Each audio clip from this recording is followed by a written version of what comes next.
నా గుండెల్లో ఎలాంటి రోషం ఉండాలో తెలుసా? నా తండ్రి శత్రువు కోటల్ని కూల్చే ఒక అంబులాగా నన్ను తయారు చేయవా అని అడగాలి దేవుణ్ణి. నా హృదయంలో అయితే అదే ప్రార్థన, నా హృదయంలో అదే ఆరాటం. ప్రారంభం నుంచి కూడా నా ప్రార్థన అదే. శత్రువు గుండెల్ని చీల్చే ఒక అంబులాగా నన్ను తీర్చిదిద్దు. వాడికి మనశ్శాంతి లేకుండా చేయాలి, వాడిని ప్రశాంతంగా ఉండనేయకూడదు.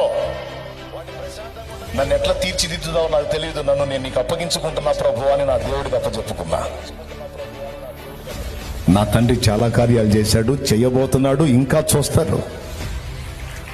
ఇది మొదలు, ఈ సంవత్సరం ఇది మొదలు. ఇంకొంది, ఈ సంవత్సరం అంతా ఉంది కార్యాలు.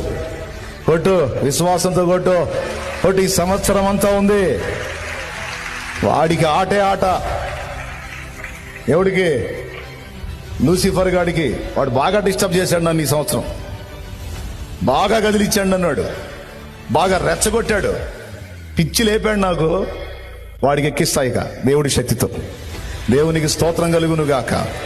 హల్లెలూయా. కృంగిపోయి కుమిలిపోయి కూలబడిపోయి దిగజారిపోయి నరాలు వీక్నెస్ వచ్చిన లాగా కూలబడే వ్యవహారం కాదు. వాడు ఎంత కదిలిస్తే అంత మూడిద్ది వాడికి, వాడి టీంకి, వాడి ఎత్తుగళ్ల మొత్తానికి మూడిద్ది.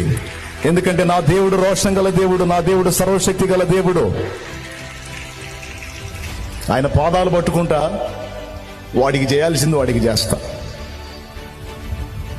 నా రోషం అది, నా భారం అది. మరి నీ ఆలోచన ఎట్లా ఉందో నువ్వే ఆలోచించుకో.